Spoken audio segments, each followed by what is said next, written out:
Hello everyone.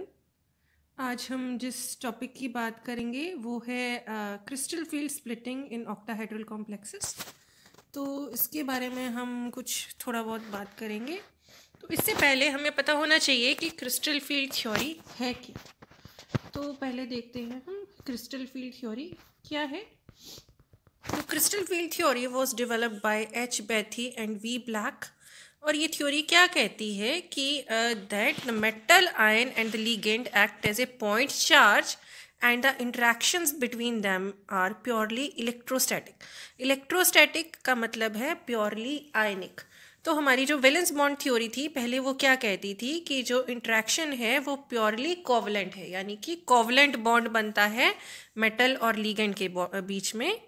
पर जो crystal field theory है वो कह रही है कि मेटल और लिगेंड के बीच में जो बॉन्ड बनता है वो प्योरली आयनिक है। ये सबसे मेन पॉइंट है। और इसमें बेसिक अजम्पशंस क्या है क्रिस्टल फील्ड थ्योरी की। तो सबसे पहली है the transition metal ion is surrounded by ligand with lone pair of electrons. Next is all types of ligands are regarded as point charges. Third assumption है the interaction between the metal ion and the negative ions of the anion, that is the bond between metal and ligand is considered 100% ionic। ये इसका बहुत ही major point है, इसको आपको ज़रूर mention करना है अगर आपको क्वेश्चन भी आता है। नेक्स्ट है the ligand surrounding the metal ion produce electric field and this electric field influences the energies of the orbital of the central metal ion, particularly D orbitals. तो ये भी बहुत इंपॉर्टेंट है कि जब इलेक्ट्रिक फील्ड जनरेट हो जाती है यहाँ पे लिगेंड्स जब मेटल को सराउंड करते हैं, और उसके कारण क्या है जो डी ऑर्बिटल्स है उनकी एनर्जी इन्फ्लुएंस होती है। तो नेक्स्ट पॉइंट में ये पता लगेगा कि ये जो डी ऑर्बिटल्स हैं वो जो डी जनरेट रहते थे जब लिगेंड्स आ जाते हैं तो वो क्या होते हैं, डी जनरेट नहीं होते हैं, वो स्प्लिट हो जाते हैं डिफरेंट एनर्जी लेवल्स में।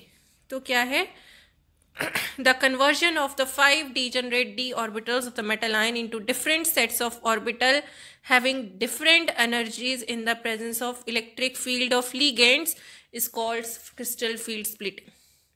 तो क्या होता है जब मेटल लिगेंड अप्रोच करता है डी ऑर्बिटल्स को तो क्या होता है different orbitals different behaviour show करते हैं, क्योंकि जो डी ऑर्बिटल्स हैं सारे एक जैसी शेप के नहीं होते हैं, डिफरेंट शेप होती है। तो जब कोई लिगेंड अप्रोच करता है डिपेंडिंग अपॉन ज्योमेट्री कि हमारी ऑक्टाहेड्रल ज्योमेट्री है या टेट्राहेड्रल ज्योमेट्री है, तो उसी हिसाब से जो डी ऑर्बिटल्स हैं जो 5 डी जनरेट का मतलब होता है जिनकी एनर्जी इक्वल होती है।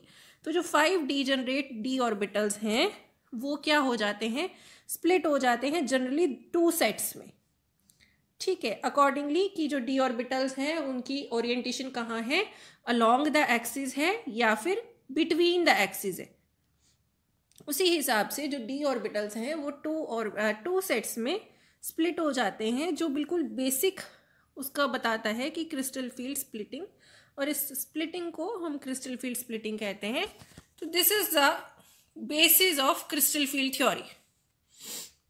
नेक्स्ट है the crystal field splitting will be different in different structure with different coordination number. मतलब अगर हम टेट्राहेड्रल की बात कर रहे हैं या ऑक्टाहेड्रल कॉम्प्लेक्स की बात कर रहे हैं या स्क्वायर प्लेनर कॉम्प्लेक्सेस की बात कर रहे हैं तो क्रिस्टल फील्ड स्प्लिटिंग हर जगह अलग अलग पाई जाएगी। नेक्स्ट है the magnetic property spectra and presence of particular geometry can be explain in terms of splitting of D orbitals in different crystal field. तो मैग्नेटिक प्रॉपर्टीज भी इसी बेसिस पे डिसाइड होती है। अब ये स्प्लिटिंग कैसे होती है, किस तरह से होती है, ये डिस्कस करते हैं। तो हमें पता है डी ऑर्बिटल्स हमारे पास 5 होते हैं, d x y y z z x, d x square minus y square and d z square. तो जिनकी ये ओरिएंटेशन होती है, तो जो डी एक्स वाई है वो क्या होती है, एक्स और वाई एक्सिस के बीच में उनकी ओरिएंटेशन होती है। ठीक है, डी वाई जेड की कहाँ होती है, वाई और जेड एक्सिस के बीच में होती है ओरिएंटेशन। और डी जेड एक्स की क्या होती है, एक्स और जेड एक्सिस के बीच में ओरिएंटेशन होती है। पर ये जो d x square minus y square है और डी जेड स्क्वायर है इनकी ओरिएंटेशन कहाँ है, अलोंग द एक्सिस। देखिए एक्स और वाई एक्सिस और अलोंग जेड एक्सिस। तो इसी तरह हमारे पास 2 सेट में d ऑर्बिटल्स डिवाइड हो जाते हैं, 3 ऑर्बिटल्स एक सेट में आ जाते हैं, जो कहाँ ओरिएंटेशन है, जिनकी ओरिएंटेशन है बिटवीन द एक्सिस, यानी कि dxy, dyz एंड dzx। और 2 ऑर्बिटल्स ऐसे हैं जो जिनकी ओरिएंटेशन कहाँ है, अलोंग द एक्सिस, जो कि है dx square minus y square and dz square. अब जब हम ऑक्टाहेड्रल कॉम्प्लेक्सेस की बात करें तो ऑक्टाहेड्रल कॉम्प्लेक्सेस कुछ इस तरह से होते हैं, ठीक है। ये आप ये फिगर देखिए, फिगर 3, ये क्या है, मेटल आयन बिल्कुल सेंटर में है, और क्या है, सारे जो लिगेंड्स हैं वो कहाँ कहाँ लगे हैं, एक्स एक्सिस पे 2 लगे हैं, वाई एक्सिस पे 2 लगे हैं, और जेड एक्सिस पे 2 लगे हैं। तो यानी कि जो हमारे पास ऑक्टाहेड्रल के केस में लिगेंड्स जो अप्रोच करेंगे वो अलोंग द एक्सिस अप्रोच करेंगे, यानी कि एक्स, वाई और जेड एक्सिस के अलोंग अप्रोच करेंगे। तो अलोंग द एक्सिस कौन कौन से d ऑर्बिटल्स होते हैं, हमने अभी बात की थी, dx square minus y square and dz square. ये 2 ऑर्बिटल्स कहाँ ओरिएंट होते हैं, अलोंग द एक्सिस। और जो बाकी 3 ऑर्बिटल्स हैं, 3 d ऑर्बिटल्स हैं, यानी कि dxy, dyz एंड dzx, ये क्या होते हैं, बिटवीन द एक्सिस। तो जब लिगेंड अप्रोच करेगा तो इससे में सबसे पहले कौन आएगा, जो ये जो लिगेंड्स हैं अलोंग द एक्सिस वाले, यानी कि dx square minus y square and dz square, जिसके कारण क्या होगा, इन दोनों जो ऑर्बिटल्स हैं इनकी एनर्जी क्या हो जाएगी, राइज हो जाएगी, और इन्हें हम बोलते हैं Eg ऑर्बिटल्स, ठीक है। और जबकि वो जो 3 ऑर्बिटल्स हैं जो बिटवीन द एक्सिस होते हैं, यानी कि dxy, dyz एंड dzx, तो वो क्या होंगे, उनकी एनर्जी क्या हो जाएगी, लोअर डाउन हो जाएगी, और इनको हम क्या बोलते हैं, T2g ऑर्बिटल्स। तो यानी कि जो हमारी जो ऑर्बिटल्स हैं, d ऑर्बिटल्स, वो स्प्लिट हो जाएंगे 2 पार्ट्स में, Eg ऑर्बिटल्स में और T2g ऑर्बिटल्स में। T2g orbitals lower in energy होते हैं, और जो Eg ऑर्बिटल्स हैं वो हायर इन एनर्जी होते हैं, ठीक है। तो T2g की कितनी लोअर होती है एनर्जी, -0.4 डेल्टा O, ठीक है, या फिर इसको बोलते हैं -4 dq। और Eg की कितनी होती है लोअर, प्लस, हायर होती है +0.6 डेल्टा नॉट, यानी कि 6 dq। और इस टोटल एनर्जी डिफरेंस, यानी कि T2g और Eg के डिफरेंस को हम क्या कहते हैं, डेल्टा O, यानी कि क्रिस्टल फील्ड स्प्लिटिंग एनर्जी। तो यहाँ पे देखिए, the energy difference between 2 sets of d orbitals T2g and Eg is called crystal field splitting energy and is symbolically represented as delta O. The subscript 0 stands for octahedral। तो O या 0 जो भी कह सकते हैं, इसको नोट भी बोल देते हैं। तो जो डेल्टा O है वो किसके लिए स्टैंड करती है, ऑक्टाहेड्रल के लिए। अगर हम टेट्राहेड्रल की बात करेंगे तो हम लगाएंगे हमेशा डेल्टा T। तो यहाँ पे एक रिलेशन है between delta naught and dq, जो कि है delta naught is equal to 10 times of dq। अब यहाँ पे एक बहुत ही इंपॉर्टेंट रूल आता है जिसको हम कहते हैं बेरी सेंटर रूल। तो बेरी सेंटर रूल क्या कहता है, it may be noted that the crystal field splitting occurs in such A way that the average energy of the d orbitals does not change. तो यहाँ पे हम diagram में देख सकते हैं, ये जो डॉटेड लाइन है यहाँ पे आ रही है, तो एवरेज एनर्जी, तो जितना Eg राइज हुआ है उतना ही क्या है, T2g फॉल होगा। इसका ये मतलब है, यहाँ पे देखिए ये जो लाइन है वो डॉटेड रह के आगे आगे जा रही है। तो यहाँ पे क्या कह रहे हैं, this is known as barycentre rule which is similar to centre of gravity type rule. This means that the decrease in energy of the set of orbitals that lie at the lower energy level must be balanced by the corresponding increase in the other set. Therefore, in terms of total energy 10 dq, the energy of each of the 2 Eg orbitals is raised by 6 dq. तो अब 2 Eg orbital हैं और हर एक की energy कितनी rise हुई है, 6 dq। तो टोटल एनर्जी राइज कितनी हो गई, 6 2 जा 12 dq। And the energy of each of the 3 T2g orbitals is lowered by 4 dq। अब 3 हैं और एनर्जी कितनी लोअर हुई है, 4 dq के, और 4 3 जा कितना हो जाता है, अगेन 12। तो 12 ही dq एनर्जी राइज हुई है, तो 12 ही फॉल हुई है, इसीलिए क्या है वो आपस में बैलेंस होके क्या हो जाती है, 0। नेक्स्ट जो टर्म है वो है क्रिस्टल फील्ड स्टेबलाइजेशन एनर्जी।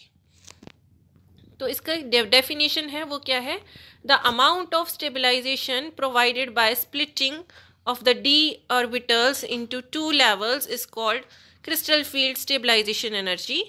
तो हमने अभी बात की थी कि स्टेबलाइजेशन कहाँ आती है, जब इलेक्ट्रॉन T2G में आता है, और डीस्टेबलाइजेशन कब आती है, जब इलेक्ट्रॉन EG ऑर्बिटल में जाता है। तो देखिए, thus in octahedral field for each electron entering into the T2G orbital the crystal field stabilization is -4 dq।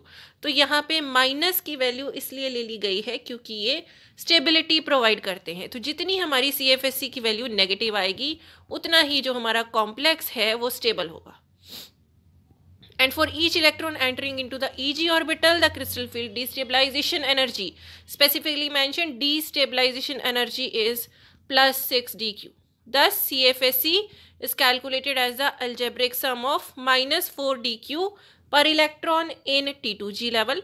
तो T2G में जितने भी इलेक्ट्रॉन हैं उसको किससे मल्टीप्लाई कर देना है, -4 dq से, और EG में जितने भी इलेक्ट्रॉन्स हैं उसको किससे मल्टीप्लाई करना है, +6 dq से। तो अब CFSE कैसे निकालते हैं हम ऑक्टाहेड्रल कॉम्प्लेक्स में। तो सबसे पहले हम बात करते हैं D1 सिस्टम की। तो D1 सिस्टम में हम क्या होगा, D1 सिस्टम में हम यहाँ पे सर्कल्स बना देते हैं। 3 सर्कल नीचे बनाते हैं जो रिप्रेजेंट करते हैं T2G, और 2 सर्कल ऊपर बना देते हैं जो करते हैं रिप्रेजेंट EG। तो D1 में क्या इलेक्ट्रॉनिक कॉन्फ़िगरेशन होगी, T2G में 1 इलेक्ट्रॉन होगा, यानी कि T2G ऊपर सुपर स्क्रिप्ट में क्या लिख देंगे, 1। तो T2G 1 इलेक्ट्रॉन है, तो CFSE कैसे निकालेंगे, 1 electron into multiplied by -4 dq, और ये टर्म क्या आ जाएगी, हमारे पास CFSE की वैल्यू आ जाएगी -4 dq। अब नेक्स्ट है जब हमारे पास D2 सिस्टम है, तो क्या होगा, यहाँ पे एक बात ध्यान रखनी है, यहाँ पे जो hunts rule of maximum multiplicity होता है वो अप्लाई करेगा, यानी कि पेयरिंग तभी होगी जब वो जो एनर्जी लेवल है, यानी कि T2G या EG ऑर्बिटल्स क्या है, वो पहले हाफ फिल्ड हो जाएंगे। तो यहाँ पे पेयरिंग नहीं करानी है जब सेकेंड इलेक्ट्रॉन आ रहा है, पहले क्या है, वो जो इलेक्ट्रॉन है वो नेक्स्ट ऑर्बिटल में ही जाएगा। तो यहाँ पे देखिए 2 अनपेयर्ड इलेक्ट्रॉन हो गए हैं, यहाँ पे लिखा भी हुआ है, the electrons will occupy T2G orbitals with their spin parallel in accordance with the hunts rule. तो इसीलिए यहाँ पे इलेक्ट्रॉनिक कॉन्फ़िगरेशन क्या आएगी, T2G 2, और क्रिस्टल फील्ड स्टेबलाइजेशन क्या होएगी, 2 × -4 dq, जिसका आंसर है -8 dq। नेक्स्ट केस करते हैं हम D3 सिस्टम में। अब D3 में भी अगर हम हंट्स रूल लगाएं तो क्या आएगा, तीनों ऑर्बिटल हाफ फिल्ड हो जाएंगे T2G के। तो इलेक्ट्रॉनिक कॉन्फ़िगरेशन हो जाएगी T2G 3, और CFSE क्या आ जाएगी, 4 3 जा 12 हो गया, यानी कि -12 dq। अब D4 जब सिस्टम की बात आएगी तो अब क्या है, 2 पॉसिबिलिटीज़ हो सकती है। देखिए, तो पहले एक टर्म हम यहाँ पे आ जाती है डेल्टा O, तो पहले थी ही, जिसको हम कहते हैं crystal field splitting energy, pairing energy. ठीक है, तो पेयरिंग एनर्जी क्या होती है, the energy required to pair the electrons with one another. तो यहाँ पे एक बहुत इंपॉर्टेंट टर्म है कि डेल्टा नॉट या डेल्टा O क्या ग्रेटर है पेयरिंग एनर्जी से, या फिर डेल्टा O स्मॉलर है पेयरिंग एनर्जी से। तो क्या कह रहे हैं, 2 केस हो जाते हैं, एक केस A, तो case A is possible if delta O is greater than pairing energy. तो पेयरिंग एनर्जी से ज़्यादा है वैल्यू, तो यानी कि डेल्टा O की वैल्यू बड़ी है पेयरिंग एनर्जी से, तो यानी कि पेयरिंग हो जाएगी। इसका मतलब है कि पेयरिंग हो जाएगी, पेयरिंग पहले होगी, उसके बाद ही EG में जो है हमारा इलेक्ट्रॉन जाएगा। तो पेयरिंग हो जाएगी, तो इसका मतलब क्या है कि हमारे पास स्ट्रॉन्ग फील्ड लीगेंड है। ठीक है, these complexes are called strong field complexes because delta naught is large, और जो यहाँ पे लीगेंड आते हैं वो भी क्या होते हैं, strong field ligand। In this case the complex has less number of unpaired electron and is called low spin complex। तो जब भी strong field complexes बनते हैं तो हमारे पास क्या बन जाते हैं, low spin complex। दूसरा केस क्या है, delta naught is less than pairing energy. तो यानी कि पेयरिंग एनर्जी की जो कहीं वैल्यू है वो ईजी से कहीं ऊपर है एनर्जी लेवल। तो यानी कि पहले ईजी फिल होगा, उसके बाद ही कहीं पेयरिंग पॉसिबल है। तो यहाँ पे क्या है, is possible if delta naught is less than P, it is called weak field and the complexes are called weak field complexes. In that case the maximum number of electrons remain unpaired and the complexes are called high spin complexes. तो जितने ज़्यादा unpaired electron होंगे excuse me, उतनी ही ज़्यादा spin की value होगी। तो जितनी ज़्यादा स्पिन की वैल्यू होगी तो उसी अकॉर्डिंग क्या होगा, ये हाई स्पिन कॉम्प्लेक्सेस होंगे हाई स्पिन वाले, और लो जिसमें स्पिन होगी वो होंगे लो स्पिन कॉम्प्लेक्सेस। अब देखिए केस ए में हमारे पास दो ही अनपेयर्ड इलेक्ट्रॉन है, तो दो अनपेयर्ड इलेक्ट्रॉन है तो स्पिन की वैल्यू कम है। पर हमारे पास केस बी में कितने हैं, 4 अनपेयर्ड इलेक्ट्रॉन्स हैं, जिसके कारण हमारे पास स्पिन की वैल्यू बहुत ज़्यादा है। तो इसीलिए इनको बोला जाता है हाई स्पिन कॉम्प्लेक्स। ये जो टेबल दिया हुआ है ग्रे में, ये आप बहुत अच्छे से याद कर लीजिए। तो इसके अलग अलग पार्ट्स में, दोनों में एक एक केस में अगर हम CFSE की बात करें तो इलेक्ट्रॉनिक कॉन्फ़िगरेशन क्या है, T2G4। तो CFSE की वैल्यू क्या हो जाएगी, 4 × -4dq यानी कि -6dq। यहाँ पे एक और चीज़ भी यूज़ करते हैं हम, पेयरिंग एनर्जी। तो पेयरिंग एनर्जी कैसे देखते हैं कि कंपैरिजन कर लेते हैं कि A में कितने पेयर्ड इलेक्ट्रॉन हैं और B में कितने पेयर्ड इलेक्ट्रॉन हैं। ठीक है, तो A में B से कितने ज़्यादा पेयर्ड इलेक्ट्रॉन हैं उसके अकॉर्डिंग हम P की वैल्यू देते हैं। तो A में कितने पेयर्ड इलेक्ट्रॉन हैं, 2, यानी कि 1, 2 इलेक्ट्रॉन पेयर हुए हैं तो पेयरिंग कितनी हो रखी है, 1। और B में कोई भी पेयरिंग नहीं है तो यहाँ पे एक P की वैल्यू और आ जाती है। However if we take into account the pairing energy, net CFSE becomes -16dq plus P। On the other hand high spin configuration की क्या होती है, electronic configuration high spin complex की T2G3 EG1। तो जो EG की वैल्यू है वो क्या हम लेते हैं, +6dq। तो क्या हो गया, तो ये हो जाएगा 4 3 12 यानी कि -12dq + 6dq। तो -12 + 6 आंसर हो जाएगा -6dq। तो इसीलिए यहाँ पे 2 पॉसिबिलिटीज़ हो गई हैं। एक है स्ट्रॉन्ग फील्ड लिगेंड की प्रेजेंस में क्या है, लो स्पिन कॉम्प्लेक्सेस बनेंगे, और वीक फील्ड की प्रेजेंस में हाई स्पिन कॉम्प्लेक्सेस बनेंगे। ये लिगेंड्स के बारे में हम आगे नेक्स्ट चैप्टर्स में पढ़ेंगे, नेक्स्ट वीडियोस में पढ़ेंगे। अभी के लिए ये याद रखिए कि लो स्पिन लिगेंड, लो स्पिन कॉम्प्लेक्सेस होते हैं, एक हाई स्पिन कॉम्प्लेक्सेस होते हैं। लो स्पिन कॉम्प्लेक्सेस बनाते हैं स्ट्रॉन्ग फील्ड लिगेंड और हाई स्पिन कॉम्प्लेक्सेस बनाते हैं वीक फील्ड लिगेंड। लो स्पिन कॉम्प्लेक्सेस में पेयरिंग पहले होती है, हाई स्पिन कॉम्प्लेक्सेस में पेयरिंग पहले नहीं होती है। ठीक है, तो अब नेक्स्ट केस है, next case is of D5 system. तो D5 सिस्टम में भी अगेन 2 पॉसिबिलिटीज़ हैं, एक स्ट्रॉन्ग फील्ड एक वीक फील्ड, और दोनों में अब यहाँ पे ये ध्यान रखिए जो भी फुली फील्ड या हाफ फील्ड d ऑर्बिटल्स होंगे, यानी कि D5 सिस्टम होगा या फिर D10 सिस्टम होगा। यहाँ पे देखिए अगर यहाँ पे वीक फील्ड लिगेंड है तो यहाँ CFSE की वैल्यू 0 आती है। ये 0 ही आनी चाहिए क्योंकि यहाँ पे क्या लग जाता है, बेरी सेंटर रूल। ठीक है, तो या अगर हाई स्पिन कॉम्प्लेक्सेस में या तो D5 है या D10 सिस्टम है तो हमारे पास CFSE की वैल्यू क्या आएगी, 0 आएगी। सिमिलरली D6 एंड D7 में भी क्या होते हैं, 2 केस होते हैं। तो इसकी पेयरिंग एनर्जी भी आप यहाँ पे देखिए P की वैल्यू कैसे ली।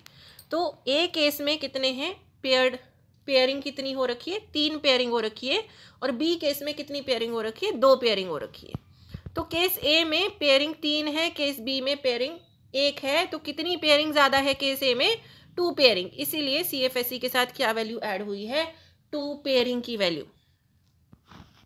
सिमिलरली D7 में भी डिफरेंट आएगा। देखिए स्ट्रॉन्ग फील्ड की प्रेजेंस में आ रही है -18dq + P, और वीक फील्ड की प्रेजेंस में आ रही है -8dq।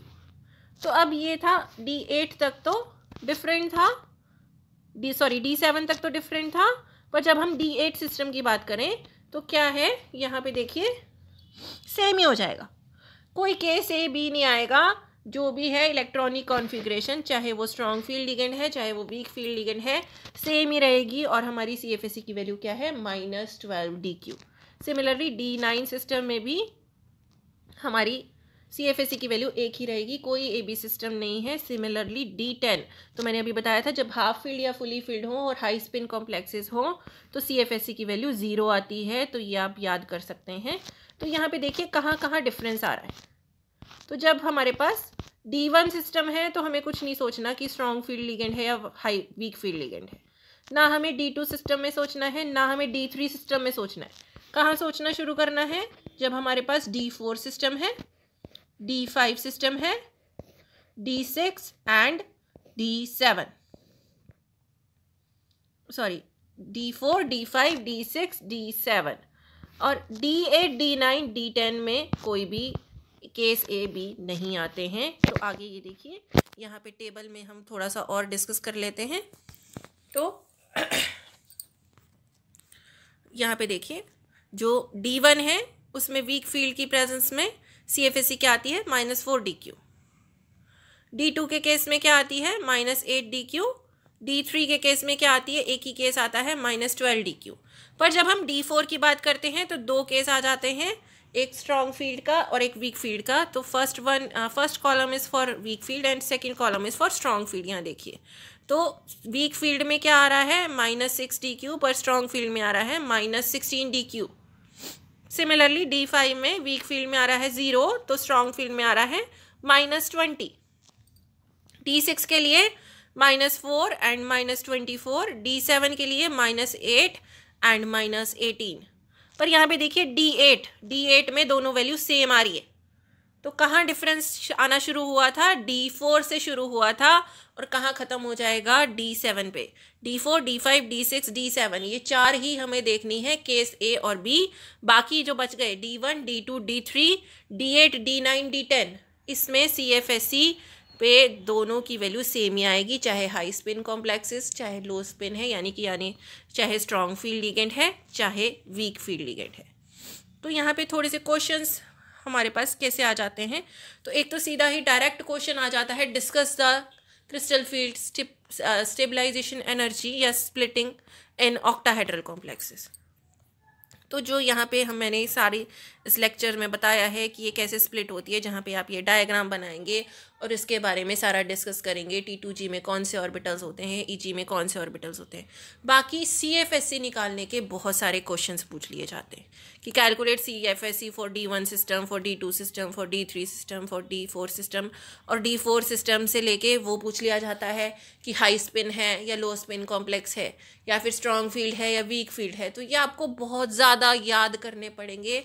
और एक बार आपको ये आयंस के बारे में भी देखना पड़ेगा कि जैसे आपको टाइटेनियम 3+ आयन दे दिया, तो इसमें सिस्टम क्या है, D1।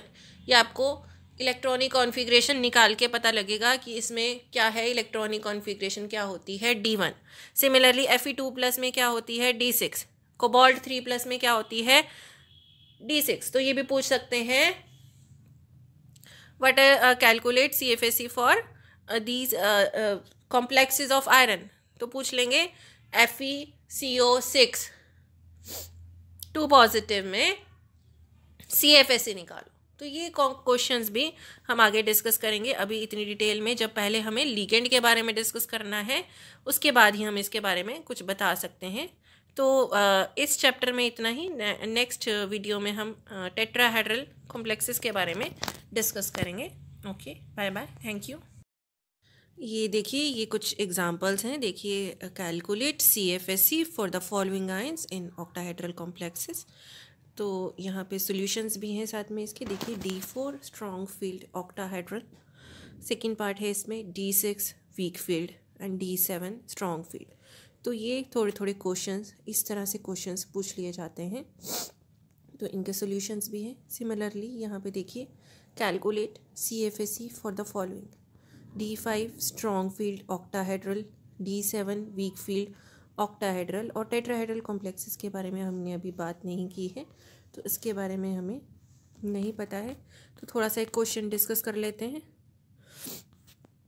ये देखिए यहाँ पे, सॉरी, ये जो है first D4 strong field octahedral. तो यहाँ पे देखिए स्ट्रॉन्ग फील्ड में क्या होता है, हमारे पास पेयरिंग हो जाती है। तो यहाँ पे देखिए पेयरिंग हो गई है, इसी के कारण यहाँ पे क्या आ रही है, इलेक्ट्रॉनिक कॉन्फ़िगरेशन क्या आ रही है, T2G4। तो T2G4 में CFSE की वैल्यू क्या आती है, 4 × -4DQ + P, यानी कि 16DQ -16। सिमिलरली अब D6 वीक फील्ड, D6 का वीक फील्ड है तो यानी कि पेयरिंग नहीं होगी। तो इलेक्ट्रॉनिक कॉन्फ़िगरेशन क्या हो जाएगी, T2G4 EG2, जिससे हमारे पास CFSE की क्या वैल्यू आ जाएगी, -4DQ। अब जो थर्ड केस है वो क्या है, D7 स्ट्रॉन्ग फील्ड। अब यहाँ पे इलेक्ट्रॉनिक कॉन्फ़िगरेशन क्या आ रही है, D2G6 EG1। तो CFSE की वैल्यू क्या आ जाएगी हमारे पास, -18DQ + P। तो ये सारे क्वेश्चंस होते हैं हमारे पास पॉसिबिलिटी। तो आप लोगों को नोट करना है तो आप यहाँ पे नोट कर सकते हैं।